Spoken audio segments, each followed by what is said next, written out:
Hi folks, Ron Marlowe here with Wired For You. I'm going to teach you how to make a simple basic cross. Alright, crosses sell very well. This one is very simple to make. Start off with about 10 inches of sterling silver wire. This is 21 gauge. It is half hard. It is my preferred metal to work in for making charms and whatnot. We're going to start at the bottom of this cross and we're going to fold it all forward. Now at this time I would suggest, if you have sterling silver or even the gold, take a sunshine cloth in the middle of your wire and clean it nicely. The reason you want to do that is it's much easier to clean when it is straight.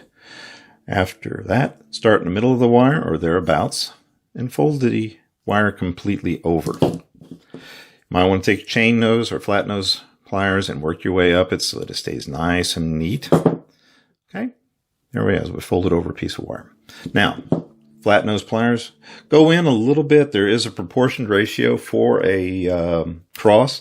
You want to try and keep the lower half a little bit longer than the bottom half. And here we're going to fold this out and make it a 90-degree angle right there on the edge. See it so far? 90-degree angle coming right off with our working wire. We're going to go off the opposite side now also, just for the sake of having it done. And again, fold it out to a 90-degree angle. And there you go so far. All right, we just kind of got a big capital letter T at the moment with it bent in the middle and over. Go out to a length that you feel comfortable with the cross's tines. Fold it up. Okay, now you might give yourself a little cheater here. Throw a piece of paper onto your table.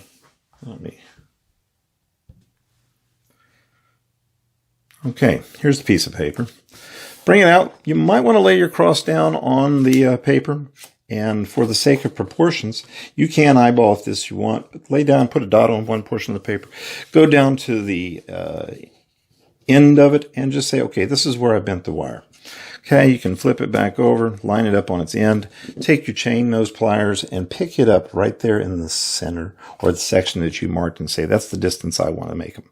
And then fold it up. Okay, so they should be just about the same side on both sides of the cross. Let's set that aside now. Go right up to the edge and use the tip of your chain nose pliers and fold the cross over. Now we're headed back in when we folded it up and to the left. And then we're going to take it up, straight up on a 90-degree angle. Again, try and match this lower section of the cross and do the same thing with the other side. Get to the tip of it, fold it in, fold it down, make a nice little crimp, move your way into it, keep it nice and square.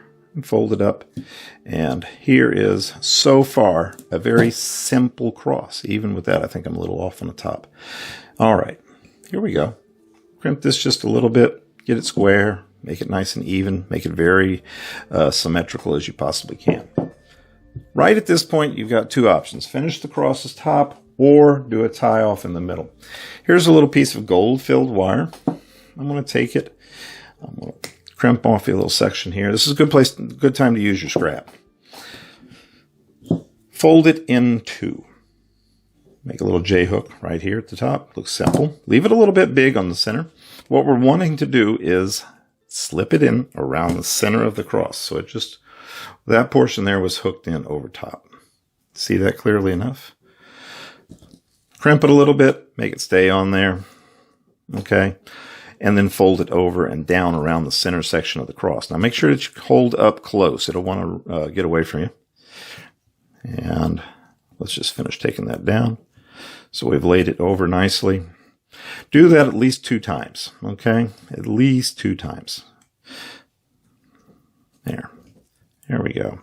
Now, we had a piece of wire that we started with on the backside. At this point, I'd recommend you cutting it off. Use on your nippers. Make sure that you see there's a sharp point here. Get in real close to that piece and just give it a little nip off. Okay. At this point, there it's gone. Set that piece of wire aside. Now, notice the left-hand side has got a tie on it. The right side does not. Again, take your flat nose pliers, lay it up here. And this time I want you to take the wire that you're wrapping around the center, fold it back a little bit, And take it around the top half of the cross. See how it went around this way? Okay. And what we're wanting to do is now tighten down this opposite side in the same pattern as you did before on the other side. Take it, move it just a hair's breadth up, because you're going to try and put 2 in there. See how that one little notch has enough room to go on the other side now. Okay, we're going to tie the knot in the center of the cross. This kind of strengthens the piece of jewelry, gives it a nice little touch, a little flavor of other metals. Now, naturally, you can use the sterling silver here in the center also. I like to leave a little bit of a gap right here in the middle of the two. It gives it a little bit more of a primitive look. Now we're on the back side. I'm going to take it back to the front. Here's the wire we've been working with. And I'm grabbing my nippers and I'm nipping it off as close as I possibly can in that area. All right. So this is what we've got so far. Take your flat nose pliers, kind of go around it and neaten everything up. Keep it sweet. All right. There we go. Push that over a little bit now. Just want it to be as parallel as I can. All right. Now, upper half of the cross, grab your round nose pliers, and here's what happens to make a top for it. These are the round nose. Fold it forward a little bit, and then take the loop backwards and around the pliers. This way you've generated a loop on the upper half so far. I'm going to take it on around, and I'm going to take it off to one side. Okay. And you can wrap this around the top half of the cross if you'd like. I find I like to take one of the pieces of wire, leave this one back here, okay, and kind of forget about that piece for a second and wrap the bottom one around. What that does, it keeps it from getting too busy in here. Go back with your nippers, cut that off just as close to the edge as you possibly can. Yep, that's a little closer, my customer here. That's going around a little bit more. I don't like that. I like a good cross. There, it's nice and safe. You do not want to have someone getting cut by a cross. So flip that in there. There's one nip. Here's the other one. Nip it off. And then take the time to roll those out. Make sure they go forward. Okay? Not done yet. Upper half of the cross, you can take a knife blade, slip it in here, and open it up a little bit. You can do it with the pliers also in the flat nose, so that it went like so. Here we go. That is a basic sterling silver Christian cross, just a little primitive, nice to hang off of. Put a chain on it, dress it up. Here, I'll show you what we can do here. Just slip a chain through these 2 holes that we made on the top, and she would look like so. Here we go.